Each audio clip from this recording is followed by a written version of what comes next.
साबिक secretary election commission Kanwar Dilshad साहब ने भी हमें ज्वाइन किया, उन्हें भी शामिल गुफ्तगू करते हैं। सर बहुत शुक्रिया आपके कीमती वक्त का। अभी जो सुन्नी इत्तेहाद कौंसिल की मखसूस नशिस्तों की दरख्वास्त थी ये मुस्तरद कर दी गई है, कैसे कमेंट करेंगे इस फैसले पे? तो पाकिस्तान ने बिल्कुल आइन और इलेक्शन एक्ट के मुताबिक फैसला किया है। अब इसकी सही जो तशरीह है वो करेगी सुप्रीम कोर्ट ऑफ पाकिस्तान, क्योंकि ऐसी सियासी जमात जिसमें एक तहरीक इंसाफ के हमायत याफ्ता अरकान सुन्नी इत्तेहाद कौंसिल में इन्होंने शमूलियत इख्तियार की आर्टिकल 51 के तहत, तो अब उन्होंने अपना राइट मांगा कि चूंकि सुन्नी इत्तेहाद कौंसिल को तो अंदाजा ही नहीं था कि हम रातों रात एक बहुत बड़ी पाकिस्तान की सफ़े अव्वल की जमात बन जाएंगे, तो इस लिहाज से उनके पास तो ख्वातीन की नशिस्तें उन्होंने जमा नहीं करवाई थी। लेकिन अब इसका जो ये बारीकी जो चीज़ है ना, मामला जब बारीकी देखने वाला, ये सुप्रीम कोर्ट ऑफ पाकिस्तान देखेगी, ये इलेक्शन कमीशन पाकिस्तान के इसमें नहीं आता। लेकिन बहरहाल अगर सुप्रीम कोर्ट ऑफ पाकिस्तान में हमारे साबिका चीफ इलेक्शन कमिश्नर सरदार रजा ने तो बलूचिस्तान अवामी पार्टी को इसी नवयत के 3 सीटें अलॉट कर दी थी 2019 में, तो हम भी बार बार आपकी वसातत से कह रहे थे, अपने कालम भी लिख रहे थे कि जनाब इलेक्शन में पाकिस्तान को सरदार रजा के फैसले को मद्देनजर रखना चाहिए। बड़ा जो एक मेंबर ने जो खिलाफ राय किया है तो वो उन्होंने सरदार रजा के ही फैसले को मद्देनजर रखा था।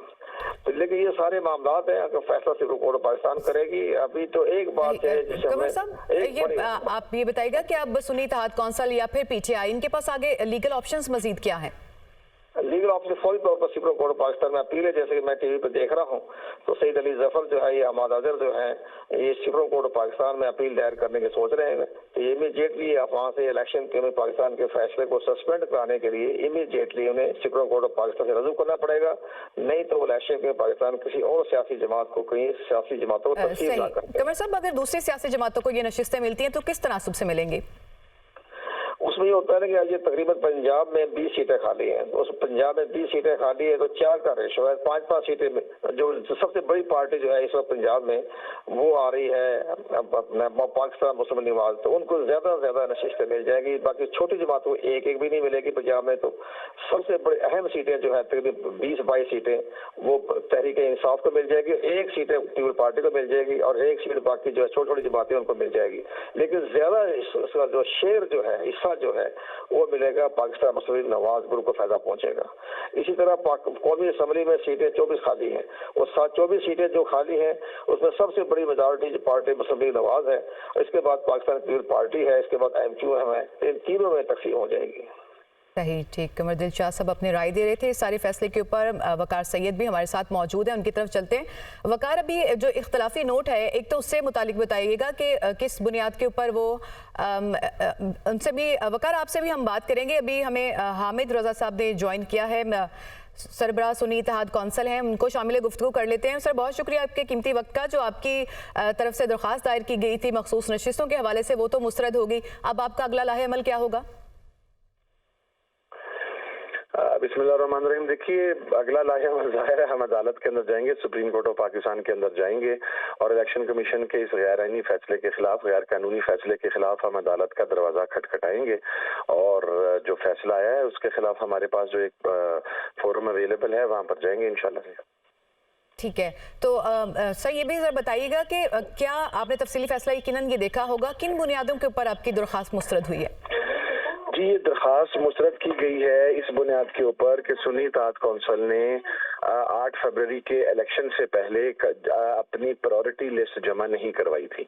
अच्छा, ये बात तो हमने खुद बरमला कही है कि नहीं जमा करवाई थी, क्योंकि हम पाकिस्तान तहरीक इंसाफ के साथ इत्तेहादी थे और जो हमारी सुन्नी इत्तेहाद कौंसिल की खवातीन थी वो पाकिस्तान तहरीक इंसाफ की प्रायोरिटी लिस्ट में शामिल थी, जो कि ECP को जमा करवाई गई। लेकिन चूंकि फिर बल्ले का निशान छीन लिया गया तो जाहिर है वो लिस्ट इन्होंने नल एंड वाइड करार दे दी।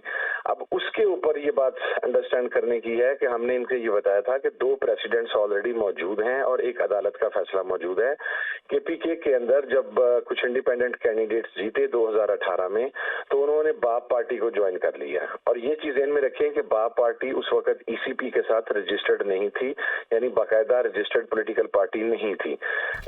उसके बाद बाप ने रिक्वेस्ट की कि जनाब नया शेड्यूल भी जारी किया जाए और हमें हमारी मखसूस नशिस्त भी अलॉट की जाए, जिसके ऊपर इलेक्शन कमीशन ऑफ पाकिस्तान ने न सिर्फ उन्हें नया शेड्यूल जारी करके दिया बल्कि उन्हें मखसूस नशिस्त भी अलॉट की।